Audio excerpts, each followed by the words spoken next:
today's virtual school training, I'm going to take you through a little bit of an introduction about the Acorn education website. So just show you what the website looks like, where to find the virtual school button, and what the front end looks like of the virtual school, how the subjects or the courses are laid out.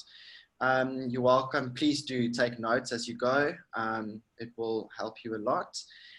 But what we also will do with all 5 training sessions today is to put them on the resources page, and I'll show you exactly where that's going to be on the website that you can go and access anytime you want.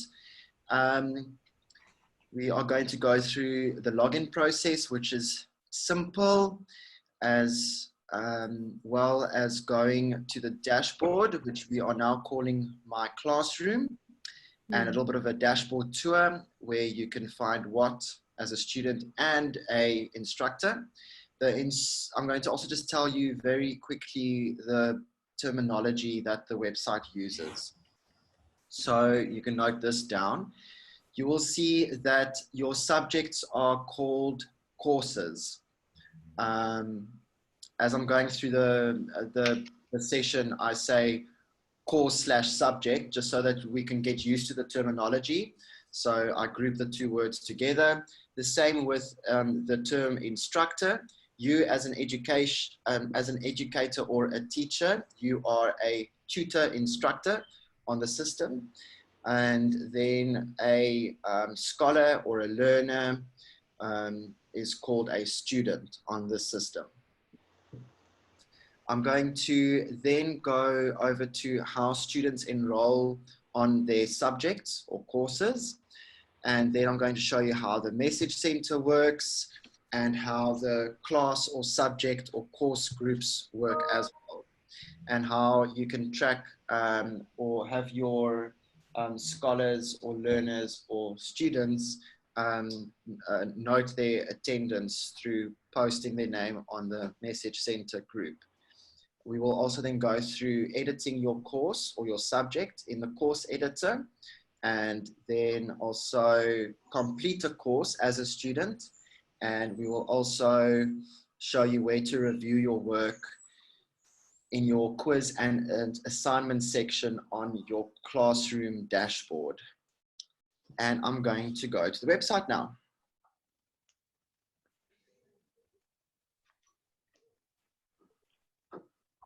So this is the Acorn Education website. This is just the home page. We've been doing some nice work on their website for the past few months, updating all their copy. And we've now also just added a section here called e-learning portal.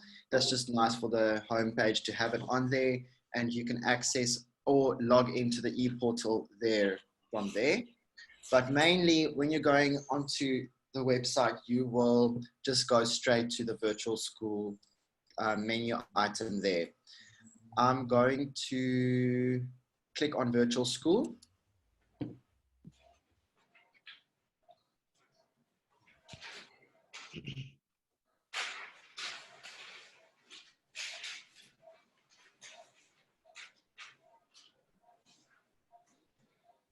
On the virtual school page, you will see that there are 3 schools.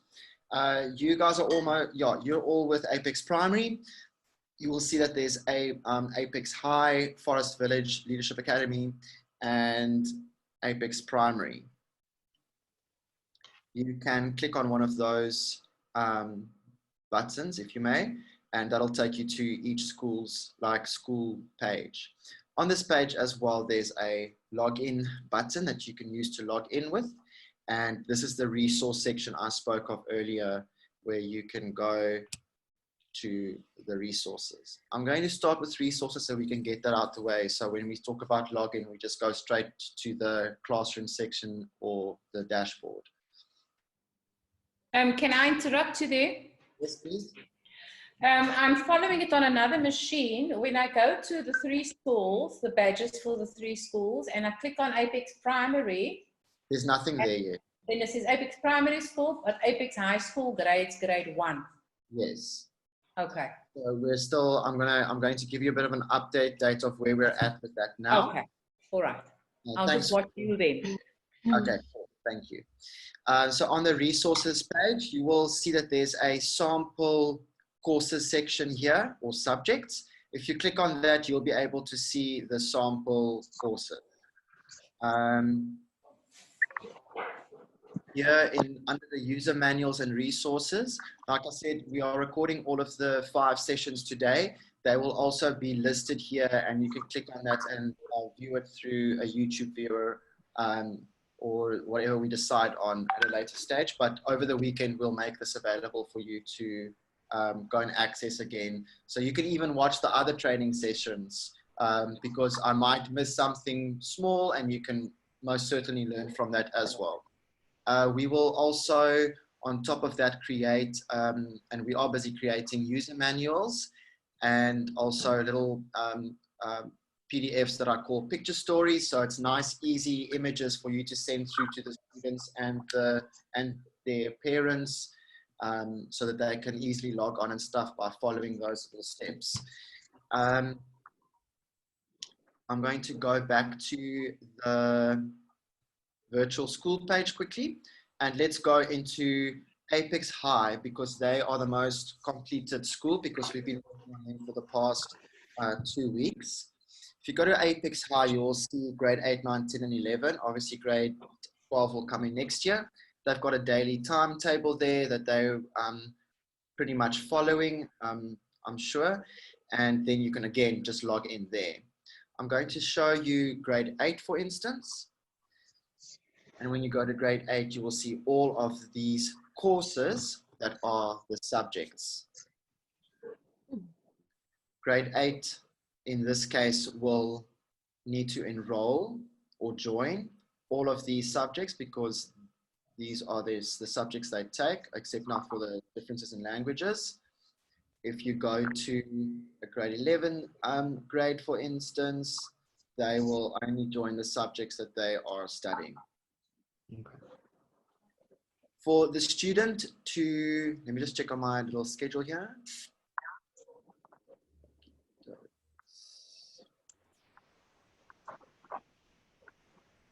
While we're on this page, I'm going to jump ahead to just how the students are going to sorry guys, got to readjust my brain then. So I'm going to come back to this. When we go to virtual school, you're going to go press on the login button. You will get to this page. You will receive your, and you've already received your login details, and you'll just use your username and your password to go and log in. There's my username already typed in and my password, and I'm going to click on remember me, because I'm the only person using this computer or browser, so I can stay logged in. I don't have to log out for anyone else to use it. Then I'm going to land automatically on the My Dashboard page, which we are renaming to My Classroom. It's just a little bit more friendly. Dashboard sounds very grown. So on this dashboard or classroom page, you will see this button called Dashboard, and you will see the amount of courses and active courses and all sorts of students, you know, kind of like just your basic stats. We are working on further optimization improvements on the website. So when you're on this page, the section that I scroll down to here usually appears in this area, this negative space. So I'm just giving you a heads up for that, because that's going to change. Another thing that's going to change with our upgrades is that there's earnings, withdrawal, and those kind of funny options there that will not be relevant to our system. So we are removing those. So your dashboard will be a little bit cleaner for you to navigate. If you go to your profile, you will see your name, your surname, your email address, that details about you, just like any profile. And for you to go change that, you'll just simply go to the settings. You can here edit your name, your surname. You can add your phone number if you wish. Maybe better to not, but it's really up to you. You can also add a bio, write a bit about yourself. about your career, what teaching methods you like, whatever you like, keep it friendly for the students. And then a profile picture, we've already taken photographs of you. You're welcome to use those, and we will share a Google Drive link for you to go and download those, where you can also use any one of your photographs as long as it's nice and friendly, as you would obviously know.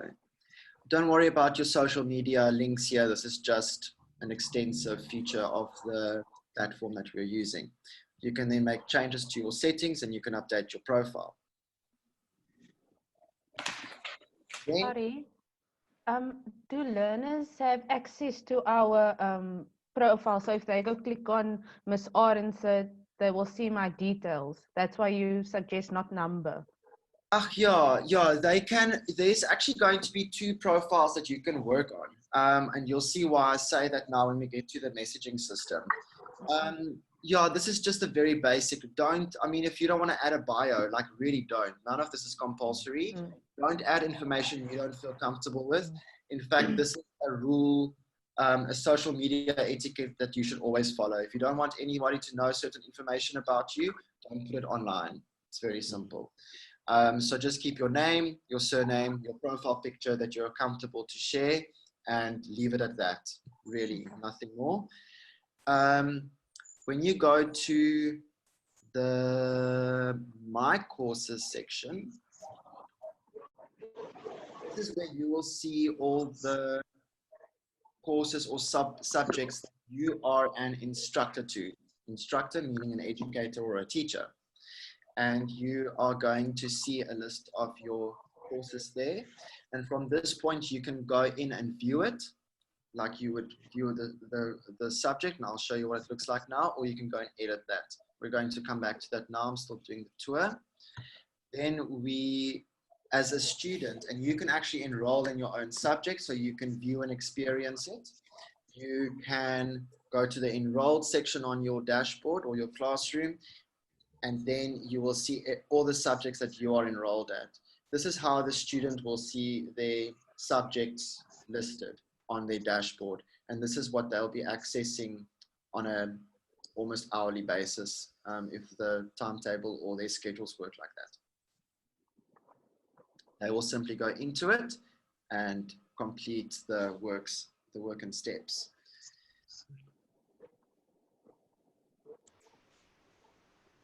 Also on the dashboard is where you are going to see the quiz attempts or how your learners have completed their quizzes, and then also the assignments. So you will then be able to mark the assignments and take note of the quizzes that they have completed. We are now going to go over into students enrolling in their subjects. So just like you've just logged on and you've seen your dashboard, the same is going to go for the learners, and they are going to head over to the virtual school. I am now logged in and I'm going to go to the school that I'm attending, say for instance, primary school. I'm going to go into primary school quickly just to show you what the site is looking like, but I've just laid out the basic page structure so far. There will be all the grades, just like you're going to see in the Apex High. We can update the timetable or remove it completely depending on what you guys decide on how to structure your days, and you can obviously log in.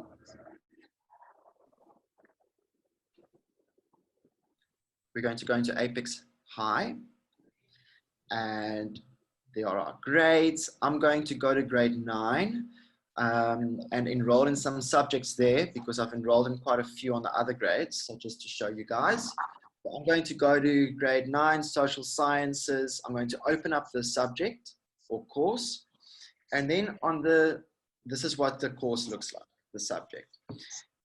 Apex High has had a nice little Dear Scholars of Excellence. Welcome to Virtual Apex. A little cool message from the principal, and I'm sure Apex Primary's lovely principal will write us a message too to put onto every subject. And then there's also just a notice here on how to note your attendance through the message center. So the learner gets to see this every time they're going to a subject. And then there's a little good luck, you can do this Ruha message.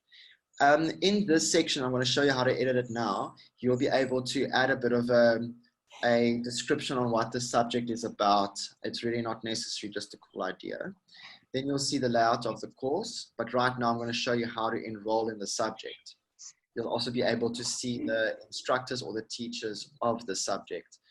This is where your bio will appear as an instructor. Okay.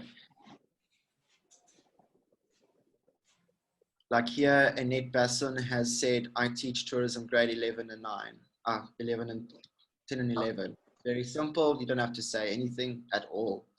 So you'll scroll all the way down and then you'll just say, enroll in course. I've already enrolled in this course. Go to another one.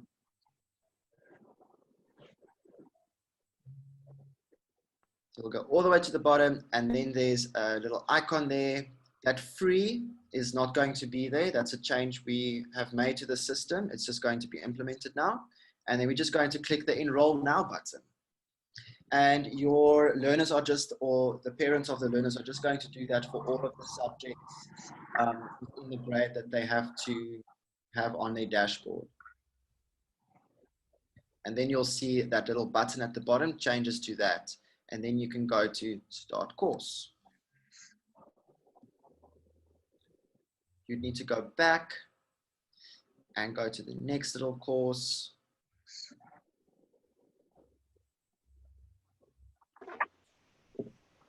And do the same. And you only have to do this once. So it's just that initial little setup. Just like you're setting up a profile for any social network. It's going to set up, select, select, select. Cool, cool, cool. So once we've done that, then we're going to go over to the message center. Now, this is more of a little, it looks like quite a cool social media section, almost like Facebook. How's that cover photo? And the main purpose of this is so that the educators and the learners can stay in contact and have communication. And we decided to have a bit of an attendance system within a group. So if you go to your profile here, or this is your message center, you'll see that you're automatically going to groups because this is where you'll mainly be spending your time as an educator and also a learner if you're not on the actual course. So here you'll see I've got a few groups that is part of my profile. At any point I can leave the group, but I want to show you how to go and add the groups now. And again, this is all going to be in the manuals, etc. So you can go to that groups icon right over there, and then you will be shown a nice, again, these are my groups, but then I can go to all groups and go and browse the groups.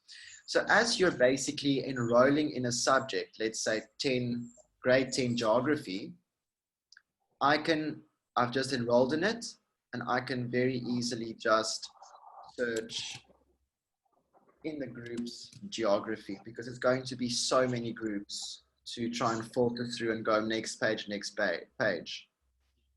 I can then search that.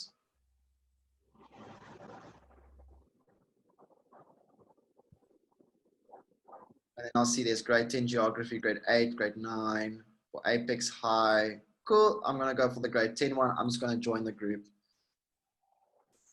Very simple. In my groups, that is where it's going to pop up now.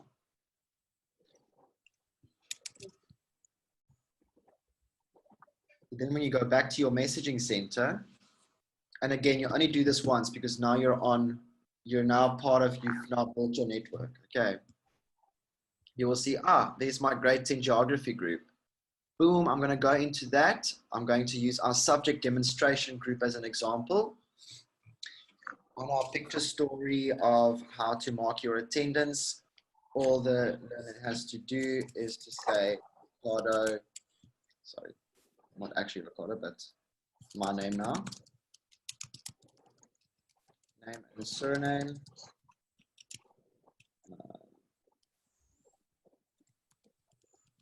I'm present and I can just post there. So then the message pops up, the instructor sees that. quite a cool idea for you to keep a group messaging page open at the same time as when you're busy on a course material for you to refer back to when you're communicating with the students. So I think when you're doing a class or however you're structuring it, you would easily be able to, you would just see the messages come up here from the students or the learners. If it doesn't automatically pop up, there'll be a button that pops up there saying load new messages, and you'll just load that occasionally and you'll see messages. So when you're marking your attendance, if you've got an attendance system at school, again, I don't know how you do it in class, would you mark Sunny Yani as active in the class? How would that work? So you basically do the same. Hi guys, please send me a message with your name and present, and I'll mark your attendance. And you'll start to see messages come up if they know about the time that they need to join the class, if you're going to work like that. But that's, I think, how you can best and most accurately track your attendance. And then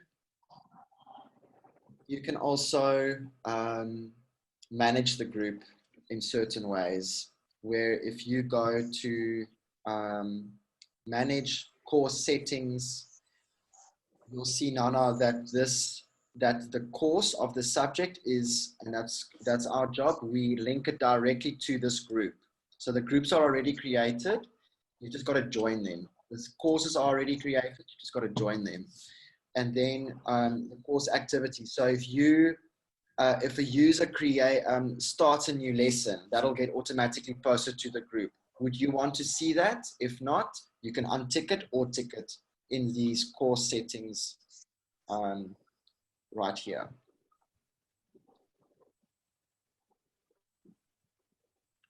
Are there any questions? Not yet. Okay. A little bit of questions here, because what we're doing next is we're going to go over into editing your course and adding topics and lessons to your quizzes. And then you should ask me something so I can keep quiet for a while. Jeez.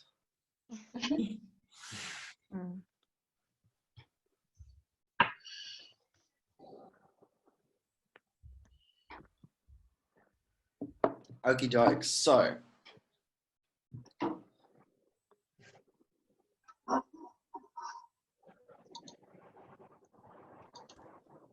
okay, so I've just had a question. The lessons will not be live when it gets, you're referring to live. It's not going to be like what we're doing now. So I'm doing an action on this page like this, and the student will see exactly what I'm doing right now. I would, in fact, recommend that you don't make any changes to the lesson while you know that students are on the lesson. So if you make a few updates to the lesson, and you'll see why now, don't change anything, because they might miss the change you've just made because they've already loaded the page. Now you're making a change, they've already submitted that work, and then their work might be inconsistent with what you've guided in the new version of your work, if you know what I mean. They would also need to refresh their page for that work that you've just updated to show on their new refresh page. And then yes, so you are going to upload your lessons in your own time basically, or throughout your work hours that you decide to go with. And I'm going to take you through all of those steps now. So what we're doing now is a live lesson, and it's not going to be like this with the students directly. So as an instructor or an educator or a teacher, you're going to go to the My Courses section, because these are your courses, your subjects. That's why it's called My Subjects. The students will go to enrolled courses. So the courses that they are enrolled in. You will then go to the subject or course that you are wanting to edit.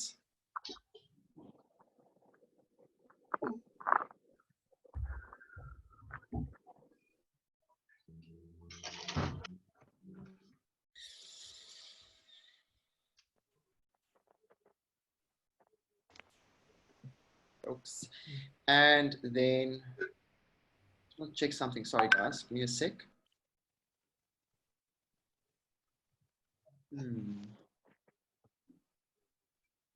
Abraham is recording me. Okay, great. Cool. Okay. So on the course page, you will see there's a course title and a description. This is the description I showed you earlier on, where you will see where that message was. So this is now where you're editing your course. So it's a little bit more like a back-end view of this is where you're going to be working on. So I would call this your back end of the course, basically. You do not need to or have to, or please do not, actually, don't edit the course title, because this is what the subject is. And we've got a bit of a system where we're going to call the course something like AP for Apex Primary, and it's going to be grade 1 and the class, for instance, E. And then it's going to be a subject name. Yeah. Okay, so we're going to keep with that structure just so that everything is consistent throughout the system. Okay. In this case, we're just going to call it subject demonstration. Then we're going to look at this description. Again, this is like sort of your general notice area, and again, nice for this to be consistent with the same message throughout the whole school or grade, that we can get guidance from the grade mentors or the principal.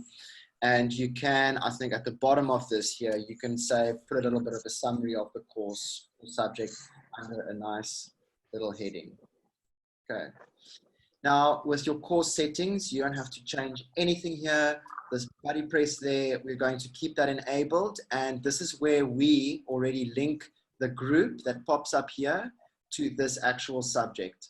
So in this case, this group, the subject is called, the course is called subject demonstration, and the group, the messaging group, is called subject demonstration group. So those have to be linked together. You don't have to edit anything there. The categories, again, no editing required there.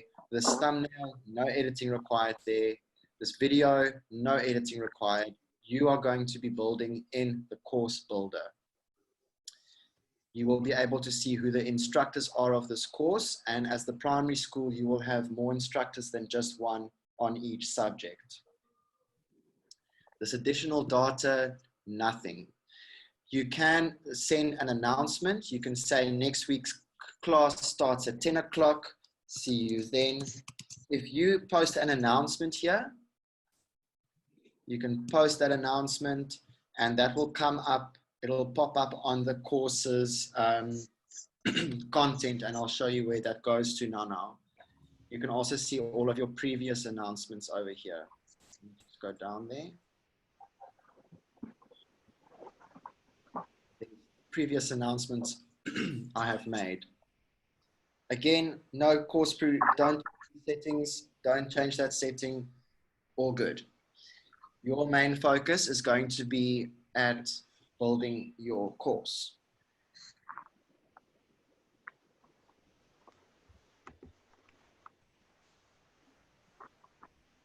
In the course builder, there's going to be, there's a function called add new topic.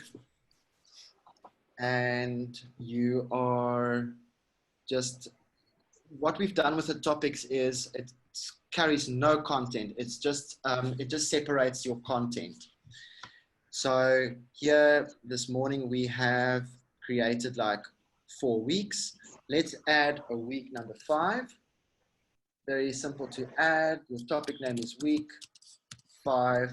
You can make it, theme for the week is Zeus or this or that. You can really name it anything.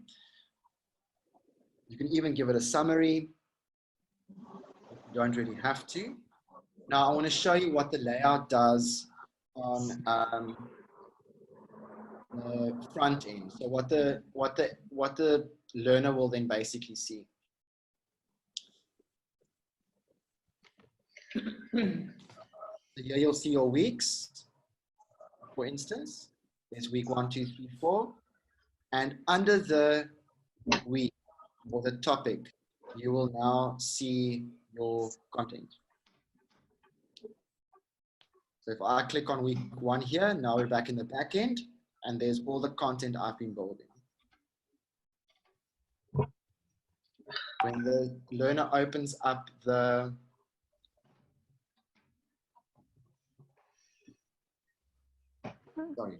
when the learner opens up the course to go and work on it, this is what it would basically look like. I've got a lot of open things here with Zoom. And we'll go through those all steps of the way now. So when we have our topic all set up, we're going to have 3 options to add a new lesson, add a quiz, or create assignments. And this looks quite daunting, but I've done quite a little bit of work here. But don't be just, when you're setting up your courses, do it slowly, steady. Don't feel overwhelmed by it. That's what it looks like when you start out. So you just add a new lesson. And you can call it anything you like, what the lesson's name's going to be, and we're going to start adding your content in there. So let's start with a little bit of a, I'm going to actually move this video down to now. Okay, so let's start with lesson 1 on Monday. So I've now said, let's create a lesson. I'm calling it lesson 1 on Monday. I'm going to start copying my content in. You can also take that little box there and make this a bit bigger if you like, which is nice help. You can do that. You've got, you can write a nice info paragraph here, however you want to lay out your lesson. You can make bullet point lists. You can make them bold, make it a bullet points or whatever you would want to do there. Numbered lists. This is a little quote setting that I've got here. Look at that. Use that quote icon, and that makes it look like this. So there's my bullet list, there's the numbered list, and there's the quote list there, section that I've just created there. That's by using that. You can also, just like in Word, center or do different alignments. There is a function here that you can add a line in, but my line didn't work there. Then you can also do different heading styles. So if you want to separate your lesson with different headings, and that will end up looking like that. So in those settings, you can select heading 1, 2, 3, or 4, 5, even, and those are what it looks like in the front end. It's also nice and easy to add an image. Let's add a kitty cat image again. And all you do is you say add media. You can upload files by selecting. You can even drag and drop in, by the way. And you can go and select an image and press download or upload. I, for instance, already got some stuff on the media library, and I can go and select from there. Let's create this, add this puppy image in and say insert it into post. But we're calling it a lesson. And then I can also add a cool feature image. So this is now where you can add feature images. So don't add anything to your actual main course. Don't add anything there. You're going to only add into your course builder. And then you can add a feature image. You can also, just like you did now with that photograph, you can also add video, and you can also add an attachment. And I'm going to show you how to do those 2 separately right after this. And then just always make sure that that enable course preview is ticked, just so that if you're not even enrolled in the course, that other students can see the material. If you don't want anyone else to see your material, then just leave it unticked like that. It'll put a little lock on it.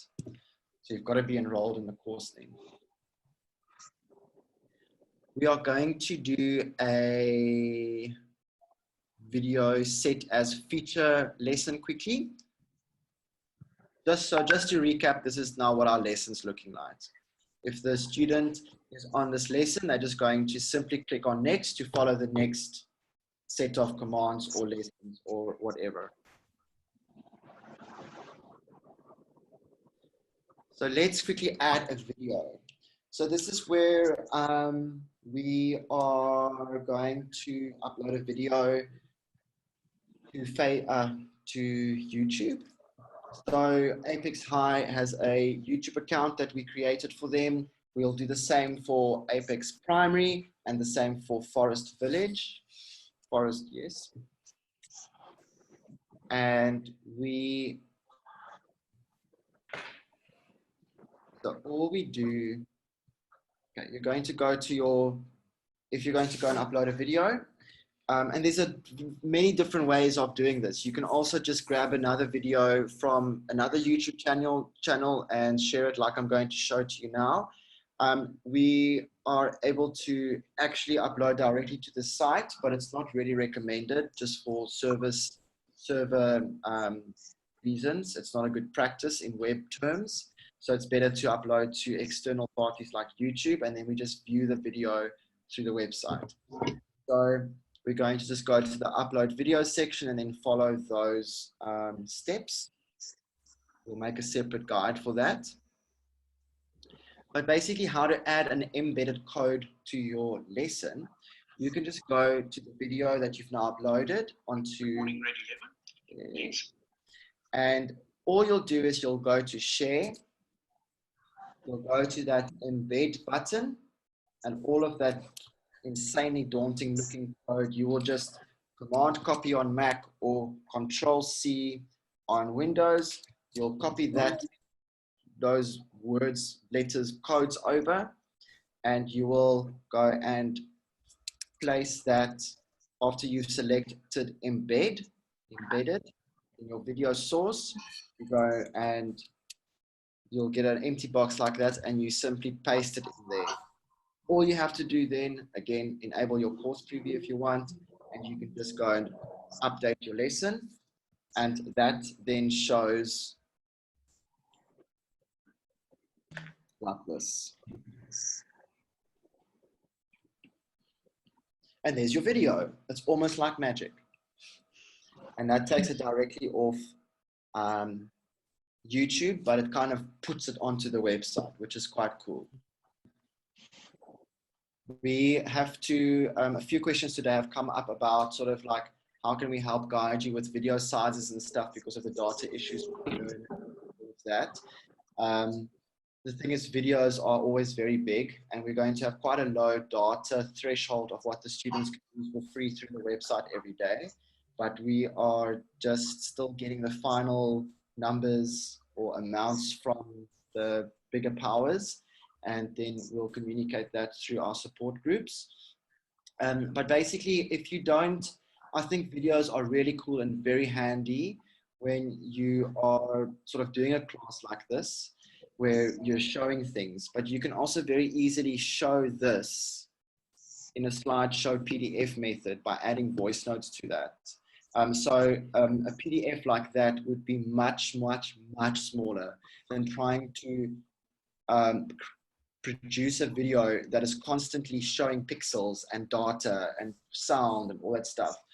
And moving pictures are very big in size, and I'm a little bit worried that it's not going to be the best way to communicate teaching. So I think quite a cool idea for you to share a very cool, nice short video of, hi guys, I'm here. Let's do this first class for the week. This is the plan, whatever. And then you share a nice little video, and that's kind of it for the week. And the rest must be in PDFs almost, or however else you're going to. Yeah, I can't guide you too much on what content you're going to produce. We just have to be very careful with the videos, or the length of the videos, and then also the size of the videos we're putting on the website. But we'll share as we get more certainty around how those elements are going to work. Okie dokes. So now we're going to create my half an hour's. How long have you been busy? Long. 45 minutes. Okay, I've got 20 minutes left, and then we're going to open up for some questions, and then we'll get done. So now I want to add a quiz. So we've done a lesson now that is putting content onto your course, and we're going to do a quiz. You go to add topic quiz, and then you're going to see this quiz button pop up. Okay, now I'm just going to go to the quiz we've already set up. So there's the test quiz. This is a test quiz. We're going to add those details in there, and we're going to then just go to next. There are 4 very cool little quizzes I've done, or questions actually. So you are going to go into the add questions box. Then you're going to write your question here. So we are asking a question. Jokes. Then you've got different question types. And I think this is where you could have some cool fun. Okay. You've got true or false, single choice, multiple choice, lots of choices, open-ended essay, fill in the blank, short answer, image matching, image answering, and ordering. So we've done 4 of those. I haven't explored all of them in super duper depth yet. As you explore, you're welcome to ask me group. I'm going to take you through 4 of the most sort of straightforward ones that you can easily set up without any issues for you to go through. So we're going to create a true or false question now. After you've created a question, at any point you can edit them, you can also delete them, and you can also move them around. Is that cool or what? Like, I'm just asking. Thank you. Magic. So let's go and edit the sky is blue. Oh, geez, that's a very bad sentence structure.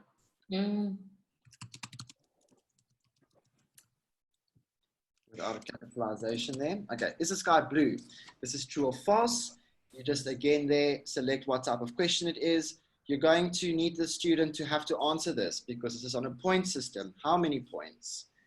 And you can display the points. You can put that on or off. You can add a description here and say, yes, anything there. And then you're going to add answer options there by saying what answer do you want to add. Save the answer. Cool. Then you've got to tell the system what answer is correct. So is true correct or is false correct? Tick that one, save and close. We're going to go into a single choice question now. What shape is a circle? Single choice, there we go. Answer required, yes. What point do I want to give for this? Do I want to display the points? Do I want to add a description? I've got a cool few answers here that I've added as we've done today. I've got 3 options here, so I can add another option. Not round. And then you can also add an image, but I'm going to show you how to do that now. And you've just got to tell the system which one is correct. So round is the shape of a circle. Is that correct, guys? You're teachers. Yes. Save and continue. Now we've got a multiple choice. And now let's get creative with some pictures. What does a cat look like? So hard to explain in words. So we're going to ask them in pictures. So let's add an option. But let me just delete that one first. So we can put a title in here or we don't have to. But now we're going to go and upload a photograph. So what does a cat look like? What? That's a cat. Okay, we can also add any other photograph. You can upload photographs as we've done that. Let's use that media to confuse them. I can say, those are bad manners. You can add text only. You can add only the image, or you can add both images and text. You can save that answer, tell the system which answer is in fact correct, and you can save and continue. There is a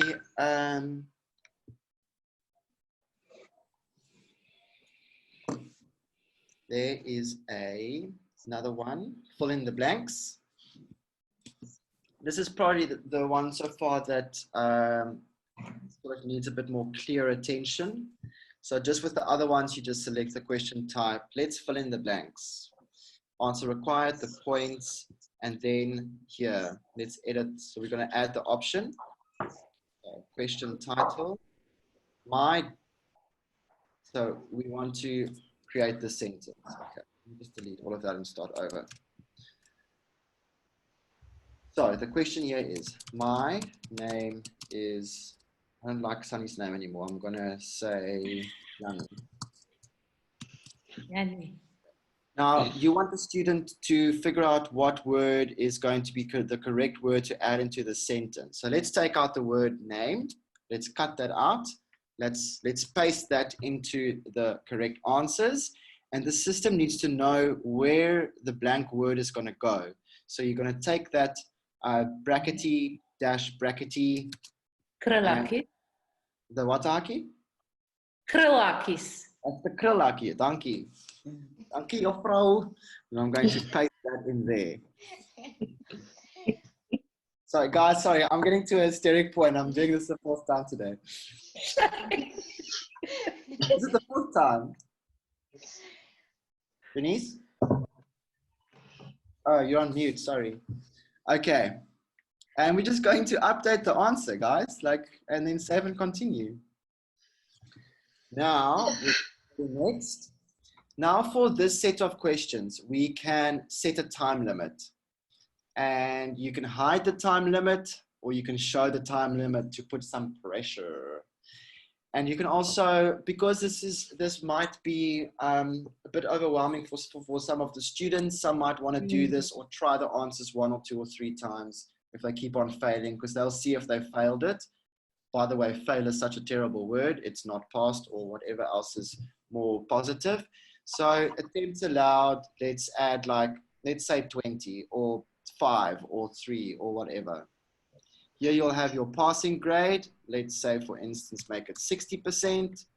So they've passed this set of questions if they've gotten 60% of them right. Max questions allowed, just always leave it at a nice high number so it doesn't cut them off ever. Save it. We can close this. And then we can quickly go and look at what this is going to look like. Oh yeah, just always save your work like with anything. And you can say publish course, which will then make your course public. I think saving simply also just makes it public.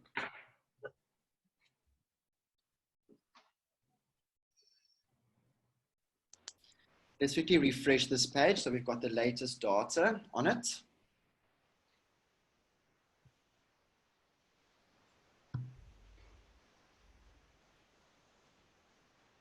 Okay, so we're going to go to our test quiz now. It's going to take us no longer than 5 minutes.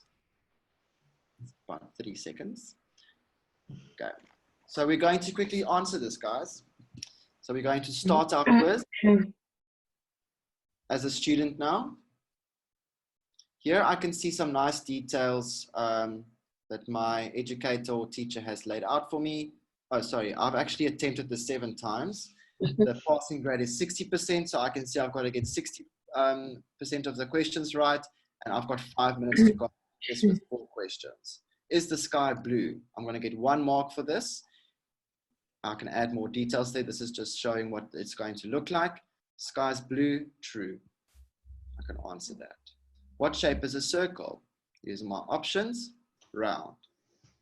Let's fill in the blanks. Fill in the blanks here. My what is Yanni? Let me type in their name.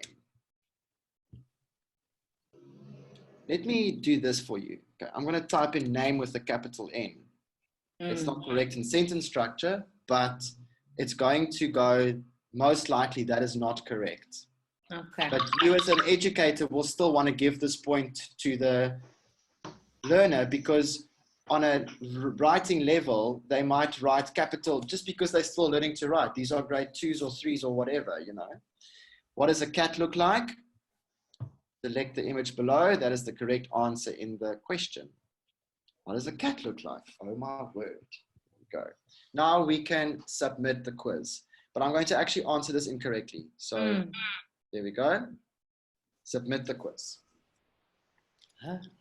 As soon as I've submitted, I actually get test results. So I have, do I get the test results right now? Does it? My time is not right on the side. So I'm just going to see questions for. It's 11. I think you get it. Yeah, I'm going to show you now where you get it. But this is what my past results have looked like with all of my attempts. Okay. So I'm going to show you where you get it now. But I want to just very quickly still show you how to create an assignment. So you're going to go to your course builder in week 1. We're going to create a new assignment. So let's call this the second last assignment. And write about cats. And so that's this is your title of the assignment. This is the instruction I'm giving to the learner. Okay. You can add an attachment. You can give a time duration for the learner. You can say hour. I'm going to give you in 1 hour to write this Gedoentjie once you've opened it up. I'm going to give you total points of 10. I'll mark you out of that. Minimum to pass is going to be 5. You can upload a file like an image if you want to, a PNG, a JPEG, a PDF, whatever they're able to upload. But you can set an upload limit of, say, no more than 3 megabytes and not more than 1, or do you need to have them upload 4? So you can dictate there what they are able to do there. You can update the assignment. We're going to publish the course. Let's go do this assignment quick fix. And you'll actually see, as the student, you'll see that you've actually completed these. So we're going to do a second assignment, which I meant to make second last. Okay. So then you just click on the Start Assignment button. So write about cats. Write your answer briefly. Okay. I love cats so much. I can see we said there you can upload up to 4 files. 1, 2, 3, 4. Those are amounts of files that are allowed to upload at no more than 3 megabytes each. So I don't need to upload files in my opinion. So I'm just going to submit my assignment. There we go. When you do upload files, the student, nice for you to also see what it looks like on your mobile. It will just upload a file just like you choose a photograph from your photo library on WhatsApp, same kind of method, I'm assuming with most phones. We're now going to go over to, so that's us with the course builder. And at the same time, I've shown you what it's going to look like on completing a course on the front end, like there. We're now going to go over to how you're going to review your quizzes as an educator and show you how the learner has received their marks from the assignment. So if we go to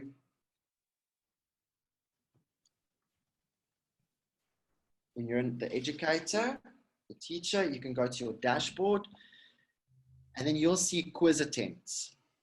When you are a student, you will see my quiz attempts because your attempts at doing the quizzes. So you will go to the quiz attempts that the students have done. And then you will see, Ricardo just did. He passed a quiz 4 minutes ago. Boom. Let me go see his results and what he did so well. I have a question. If yes. I am in charge of maths and I teach maths, must I mark everyone's stuff from that enrolled in the course, or is it just my class? I'm going to say it, I know quickly, but Bernice actually has a quicker answer for you. Okay. That's the purpose of the groups. So okay. you'll be able to see everybody's work But the idea of being able to keep everyone in the groups is that you'll be able to just feedback on your class only. Okay. So you'll be able to access, but technically you should just be responsible for your class. Perfect. Thank you so much. Ricardo's suggestion a little bit earlier was, however, you would keep records in your classroom. I'm not sure how you do that, but maintain the same records, because we're still currently trying to figure out how to extract the data best from the system here. So I think if you're marking, if there's a way that you can sort of translate from there to here, you know, your filing system, record keeping, sorry. Yeah, so how do you basically keep track of all of your marks as you've marked work? So just like you've got, my logic is saying, and I'm sorry, I'm not a qualified educator, but if you've marked 10 out of 10 on a scholar's workbook, for instance, you document that mark somewhere. So just like you're going to be going through all of their books manually, you're going to go through these quiz attempts manually. So it's going to be quite sort of like screen heavy almost, because you're going to, as an instructor, that's going to be on, say, for instance, 2 or 3 different courses. You will see all of those quiz attempts coming into the same section of your page. So when you're going, okay, I'm going to mark my maths marks now for grade 2. You're going to go, okay, so the course there, you're going to see, let's really go one back so we can see what this layout's going to look like. So then you're going to see, okay, so student Ricardo's just done a quiz. There we go, in that course. I would like to investigate to add a search function here, just like with the groups, so that you can follow a list somehow of, you know what I mean? So we're going to keep on sort of improving the system of what our needs are within the schools. For now, you're just going to see this long list of all of these quiz attempts, probably going to next page, next page, next page. But then you can go in and you'll review it. So I think you should continue to follow your system that you've always followed. This is just your digital classroom for you to be able to connect with. Okay, can I ask a question? Yes. So when you're looking at the responses of the grade 2s for maths, will you see the responses of all the children that attempted? The responses for grade 2 for maths. You will be able to see them, you'll see all the grade 2 learners or students who have responded, who have taken the test. Yes, but only the ones that have taken the test. Right, okay. So there's no way of grouping them into a class where they must put in what they are grade 2B and then the answers will go to that teacher, not like that. Yeah, so they will, yeah. So the instructors or the teachers who are instructors to that course, it's not going to go to all of the teachers in the whole school. It goes to that instructor. What I mean by when I say there'll be quite a long list of these quiz attempts, that is that as for you as an instructor, if you are co-instructing with 2 or 3 other teachers, they'll get those results sent to them.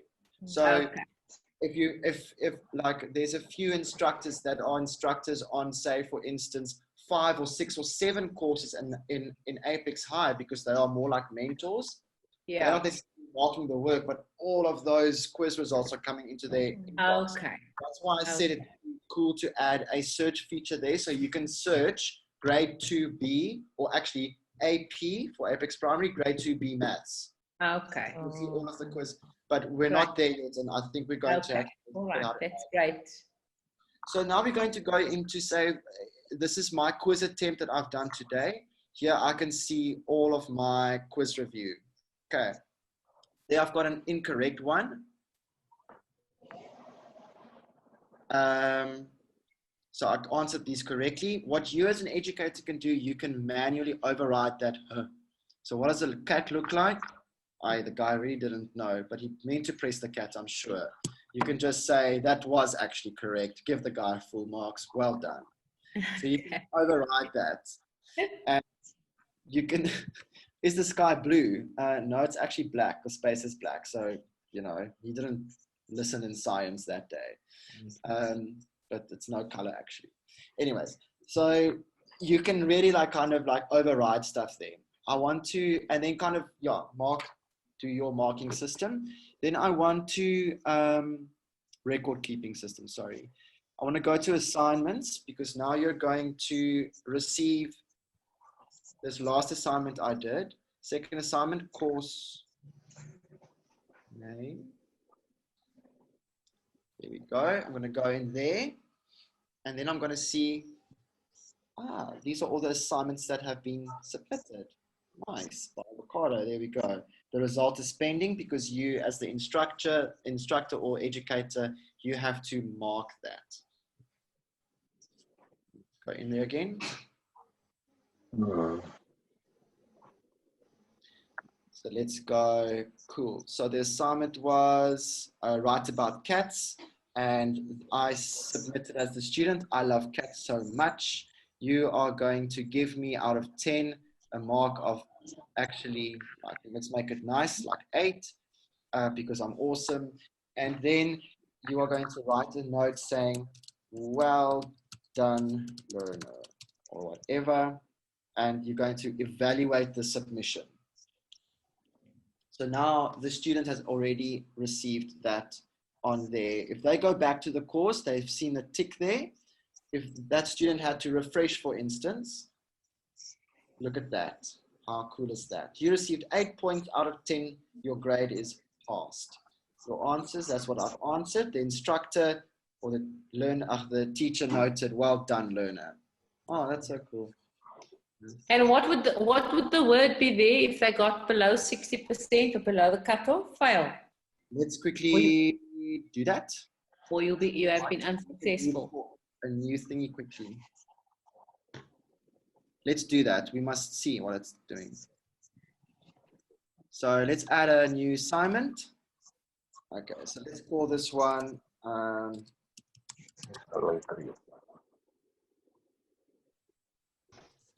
don't know.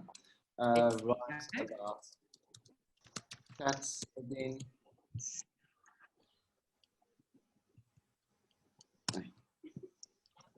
Dogs, there we go. I'm just going to do that. The total points 10. Cool. Update assignment.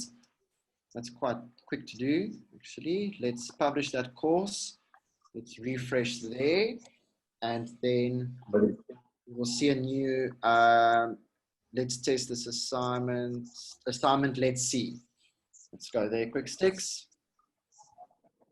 As a student, I'm going to submit it. Mm-hmm. I'm going to go, nope, don't wanna, teacher. Okay. This guy's having a really bad day, and he's like, yeah. So we're going to now go and go to my dashboard. Let's just quickly refresh that.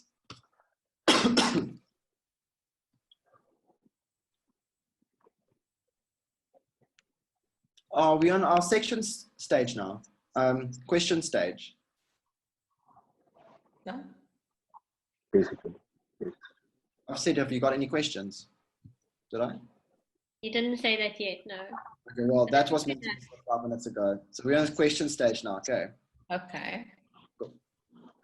We're at that point anyway. You've covered everything. Yeah, I'm done now. Where are we now? Just give the mark 4. Yeah, so we are going to minimum is 5. Yeah. Okay, dokes, this one is pending. Yep, there we go. Your mark is, let's make it 3. Nope, not good. Evaluate that. Ooh, this guy's in trouble.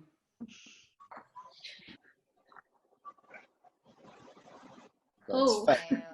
Yeah, it's just such a big red, terrible negative feedback. Can we change? I wonder. Maybe unsuccessful. We'll see if I'm going to make a note. Yeah, please will you make it. Failed is such a terrible. No, it can't be. You'll have to pass everyone. Make the learning. Unsuccessful, try better, do harder next time. Yeah. Yeah, failed is not good. Yeah, that in the LMS, and then also with all the quizzes, if you've gotten an answer, it must just be incorrect. If you didn't get an answer right, it mustn't say wrong or fail, it must say incorrect. Incorrect. Yeah, positive Successful, learning. unsuccessful. Yeah, okay, so guys, are there any other questions for the next like 3 minutes?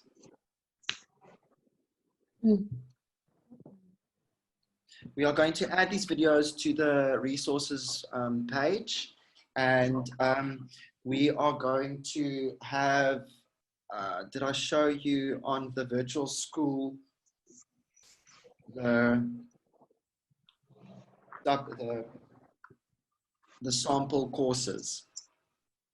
So I just told Forest Village Nana that they will have a course, and we're going to add all of the educators to that course as instructors, and they make little topics. So if my name is Ricardo, I'm going to create a topic, and under that topic, just like we've done those weeks there, where I can play with little courses and quizzes under my topic name. And then you can start to play with that until we've notified you that you can go and that your courses and subjects have been assigned to your instructor profile. And then you can go log on and start to upload your course content. So we need to assign everyone to that course first, correct? Which we'll do through the course of the day. Yeah, so we'll create this course, a sample course, a test demonstration, just like this one. Assign you to it as instructors. All the users are already loaded. We've just got to look at the Excel document and just add their names to the course.